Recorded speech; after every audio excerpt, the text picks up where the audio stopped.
Hey, I'm Toby and this is Time Management Tips. This time we're talking about the weekly review.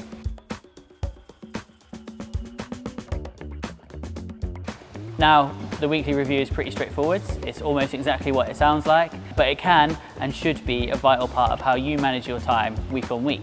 All you need to do is take a little bit of time each week to review what has happened the week before and make sure that you're spending enough time doing things that make real impact and real difference to meeting your goals, rather than spending time on things that don't.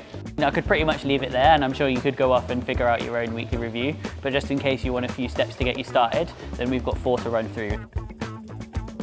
The first step is to choose a set time, day and place to do your review. Now, it should be the same one every time that you do it, so you get into the habit of making it happen and making sure it happens each week.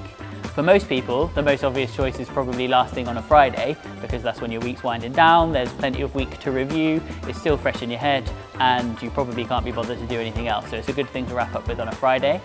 If you suffer from the Sunday night scaries and you're a bit worried about the work that's coming in the week ahead, then Sunday evening can be a good time to do your weekly review. You can see what's happened to the week before and make your plan for the week coming, and hopefully help to calm some of your anxiety and make the week ahead as productive as possible.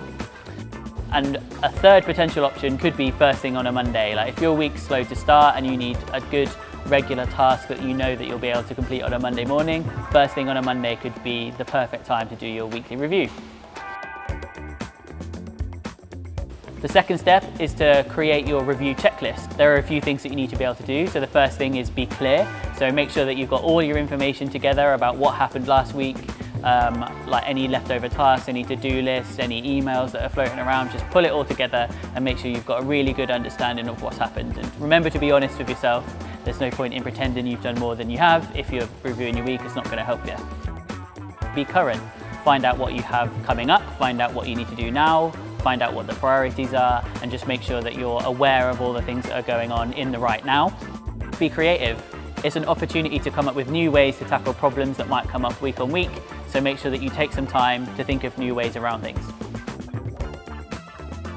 Step 3 of the process is to formulate your questions. Now you know what's going on and you've started to come up with some ideas, just write down a set list of questions that you will ask yourself every time you do your weekly review.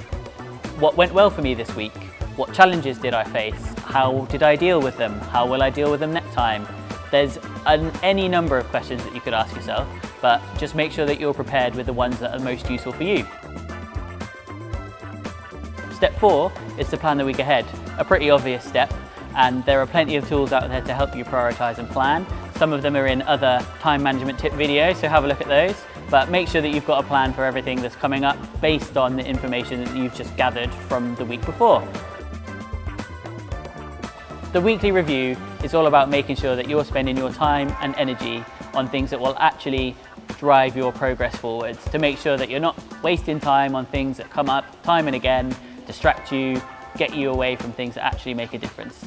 Using the weekly review, you'll start your week with 100% clarity on everything that's happening, and you'll be able to optimize. If you need any more information on how to use the weekly review, how it can apply to you, or even a few more examples of questions that you could ask yourself, then don't forget to check out our blog. It's got all the information that you could need. It's linked in the description.